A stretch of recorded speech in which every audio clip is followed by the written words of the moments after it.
But for some more entertainment discussion, Nigeria's creative industry, as the second largest employer, is set to account for about 2.7 million jobs by 2025.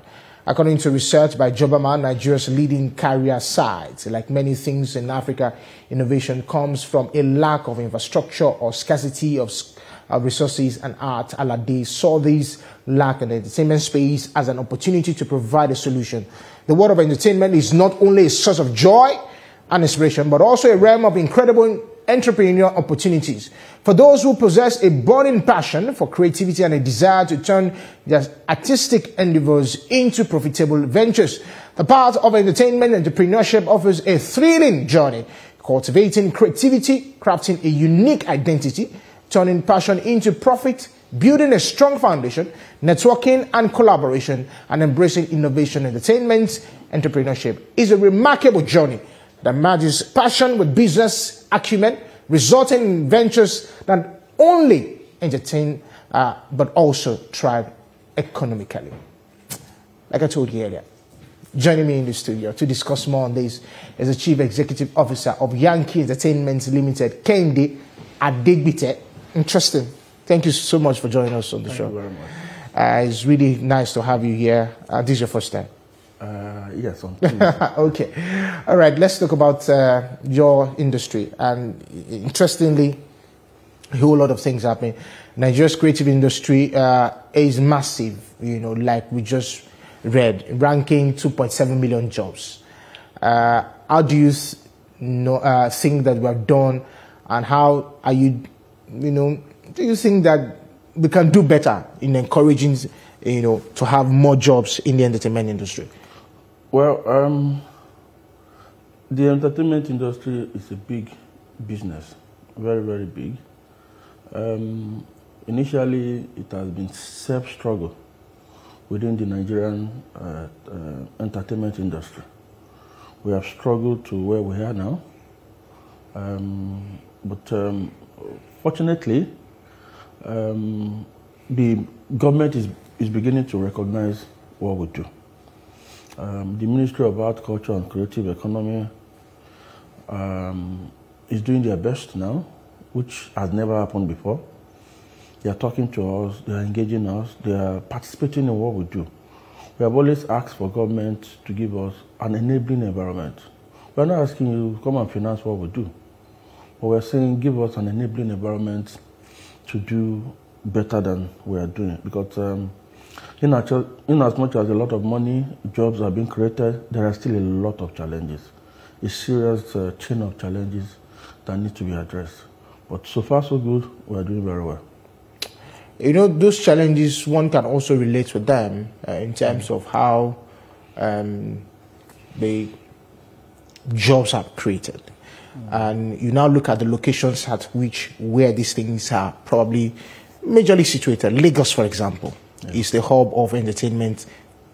To be fair, I think in Africa, let's just be fair to that. It means the entertainment hub in Nigeria, even in Africa, we have little chicos coming to the north, even in the south. Maybe in the south you talk about maybe Port Harcourt, but majorly it's just, when I say south, I mean in the south, aside from Lagos, which is of course the hub of everything. How can we tap into this other part of the country, not just to focus on Lagos alone, in the north, where we can also harness all of this talent and, create jobs and have revenue from that, from the entertainment industry? Well, not assuming, but it's a fact that Lagos is the capital hub of entertainment in Africa. It's not something you can challenge. It is, the facts are there. Look at 30th December in Lagos. A lot of private businesses were affected positively. 30th December is not meant to be only in Lagos. It's meant to be something that every state will look forward to in December and beyond December. However, it also has to do with the government in a way. Because if you look at Lagos state government, from day one, from the days of Asiwaju Tinubu, the Lagos state government has always supported, not just encouraging. They encourage you, they also support you. Most of the artists, there's no artist in Lagos in those days that would say I did not directly or indirectly benefit from the Lagos state government, you know. So if other state governors can emulate this, you know, even in Abuja, for instance, we have our able minister, who we know is a lover of entertainment, you know, and we believe we are waiting that we do a lot of things to encourage entertainment in Abuja. We have not started saying it anyway. That's the truth. You know, 30 December should not be Lagos alone. 30 December should be Abuja. You know, nothing happened in Abuja. And because of the challenges we're having, we cannot even have a 30 December. But there are no venues for events in Abuja. There are no venues. Are you sure about that? Yeah, I'm extremely sure. Are you really sure about that? There are no enough venues. Let me put it that way. Okay. You know? Right. Because in Lagos, you can have 3-4 shows same day. In Abuja, we are not. So I also, while I technically agree with you, I think the entertainment industry is also trying to box itself into one corner. Everybody's saying that the only place that you can actually make money is in Lagos. Okay, because of the population. Okay, I agree with you. But that's why I said, are you really sure about that? Because there are venues. I disagree. There are venues in Abuja. There are parks in Abuja where, you know, if in going into negotiations with those parks to have events, can you give me an example? Oh, there are parks. There's the central park. Let me explain it to you. If you are doing I'm just saying that there are parks. There are event centers that can host events. It's not only just one. When I talk about events, I'm not talking about having a naming ceremony. Of course, I'm not talking about wedding ceremony. I know. I'm talking about concerts. Yeah. I'm talking about comedy shows. Yeah. I'm talking about theater art and the rest. Yeah. What event? Can you tell me one apart from Transcorp Hilton, Congress Hall? Okay, but we can actually create them. Okay, for example, I think there's BMO Event Center where you can have events. Okay. Where event centers can happen. I'm just saying, okay, parks, you have parks there. Okay, let me explain it to you. Yeah, if you are doing naming ceremony or you are doing birthday party, you can have those ones. We're talking about concerts. You can have it at the National Stadium. Well, the National Stadium might be too big for concert, 1. 2, what about accessibility to the stadium? It's just to negotiate with the government. And you get it. So who is the government? No, of course, you people have to, your association have to negotiate with the government. We're not saying we're not going to get it. Yes. We're saying stadium to have an event. Yes. Stadium is about 50,000 capacity. Yes. You cannot have an event that is 25,000 people. You now go to stadium. No. Stadium is you are bringing a Michael Jackson, you are bringing a Burna Boy, you are bringing a Whiskey. You can talk about that. But when you are bringing things that are lower than that, you can't go to the stadium. You can't go there and the place is not looking nice. Now you're talking about parks. Parks are not event for concert. A lot of things are put in. If you are doing concert, you have to talk about the security. If you are doing an event, what about car park? Where are they going to park their cars? You know. So it's not a birthday that you are inviting 500 people. You are talking about something about 5,000 people. You talk about security. You talk about car park. You talk about when you do a setup, the hall.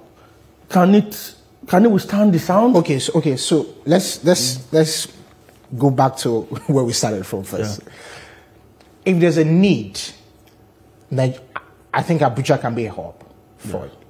And I think that to a large extent, because in the last 1 year, I see different shows happening in Abuja. Comedy shows, you know, maybe not too much concert. But I'm saying that if there is a need, Abuja can be a hub. So I think that the entertainment industry need to start looking into that particular, you know, need for Abuja to be a hub. Don't you think so? Yeah, Abuja is. I'm not disputing that. You know, before it used to be Lagos, and Port Harcourt. Yeah. But now every comedian in Nigeria, once they do a show in Lagos, the next thing is Transcorp Hilton. Yeah. But every weekend, if you go to Transport Weekend, almost every weekend, the comedy show is booked. But I'm looking beyond comedy. I'm talking about a concert. Concert happen in Lagos, they bring international acts. And they call us in Abuja, they want to do the Abuja leg. Where is the venue? Apart from Eagle Square. where we had the Rema. And that same Eagle Square is where everybody is using now because International Conference Center is shut down. So all shows there are diverted. So even the Eagle Square is overbooked. Transcorp Hilton is overbooked. We are talking about proper event center, plug and play, like O2 Arena. That's what we are talking about. This is the capital city of the largest black nation in Africa, in the world. We don't have, just like this city now, we don't have a stadium. How does it look? How does it sound? We don't have a theater in Abuja. Yeah, I think I agree with you on that. We don't have proper plug. Transcorp Congress Hall is not even built for concerts. We are talking about entertainment is a big business. Burna Boy charges $1 million. Will you pay $1 million? You pay $1 million for Burna Boy and go and do it in Transcorp Hilton? Or in a garden? Or in a park? I don't know if you understand me. So it now brings to bear that, you know, there needs to be that that synergy between the entertainment industry and the government to look at how this can happen, because we can't just say that because is not available doesn't mean that it cannot happen. Yeah. So let's look at the other side of it and say, okay, go to government and say we need so.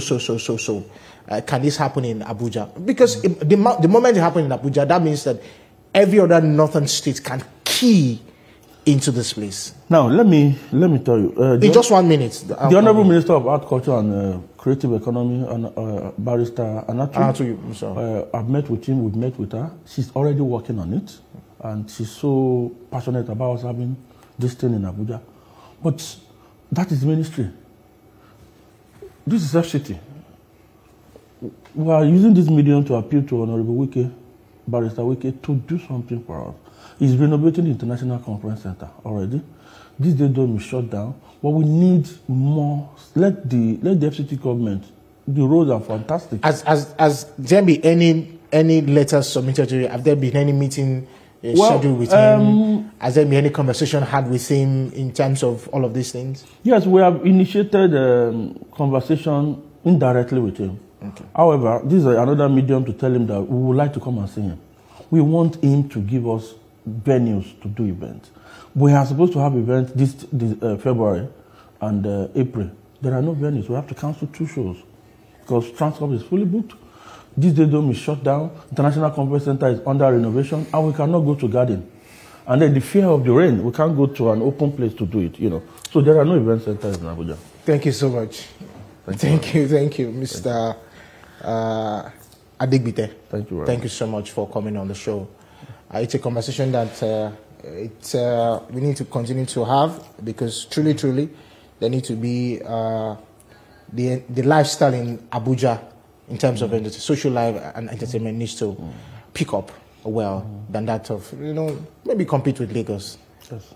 Thank you very much. Thank you so much.